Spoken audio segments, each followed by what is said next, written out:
जगे वंदन करे जिन गुरु बाबा के, विश्व वंदन करे जिन गुरु बाबा के, मिले मोला ओ करे शरण।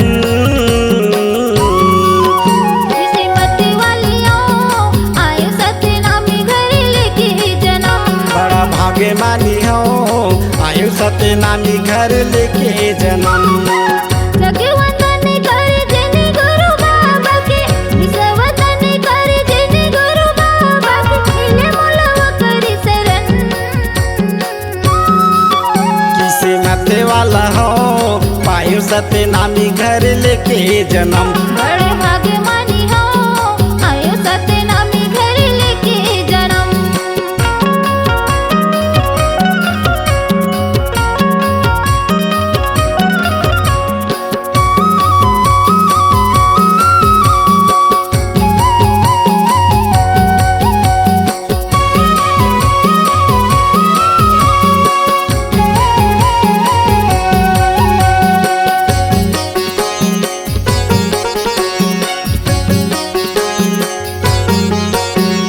कहे तोर संदेश धरे जग सारा, ये तो तोरे महानता।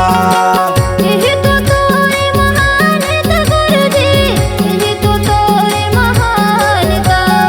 ऊंचे नीचे भेद भाव सबेला मिटा के, पथ बनाए समानता। पथ बनाए समानता गुरुजी, पथ बनाए समानता। धरती गगन माए के शोर, नामे के डंका बाजे चहुओर। धरती गगन माए के शोर, नामे के डंका बाजे चहुओर। मिले मोला सत्य के लगन।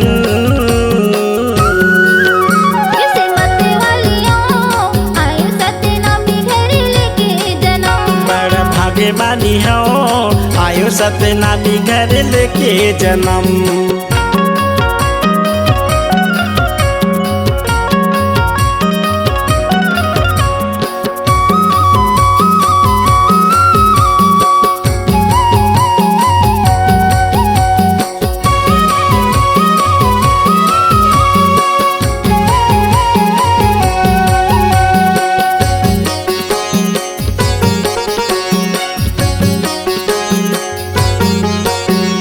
जिन कुल मालिक जन्म धरिया, बनत पंडित ज्ञानी। बनत पंडित ज्ञानी गुरुजी, बनत पंडित ज्ञानी। जे करे मुख से सदा सत बरसे, गुरु के अमृत बानी। गुरु के अमृत वाणी गुरुजी, गुरु के अमृत वाणी।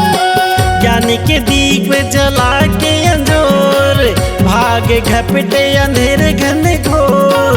ज्ञान के दीप जला के अंजोर, भाग घपटे अंधेर घन घोर। होते सत्य संगति सजन। किस्मत वालियों आयु सतनामी घर लेके जन्म। बड़ भाग्य मानी हो आयु सतनामी घर लेके जन्म। जगे वंदन करे जिन गुरु बाबा के, विश्व वंदन करे जिन गुरु बाबा के, मिले मोला वो करे शरण। किसे मते वाला हो पायु सतनामी घर लेके जन्म। बड़े भाग्य मानी हो आयु सतनामी घर लेके जन्म। जगे वंदन करे जिन गुरु बाबा के, विश्व वंदन करे जिन गुरु बाबा के, मिले मोला ओ करे शरण। किस्मत वालियों आयु सतनामी घर लेके जन्म। बड़ भाग्य मानी हो पायु सतनामी घर लेके जन्म। किस्मत वालियों आयु सतनामी घर लेके जन्म। बड़ भाग्य मानी हो आयु सतनामी घर लेके जन्म। किस्मत वालियों आयु सतनामी घर लेके जन्म। बड़ भाग्य मानी हो आयु सतनामी घर लेके जन्म।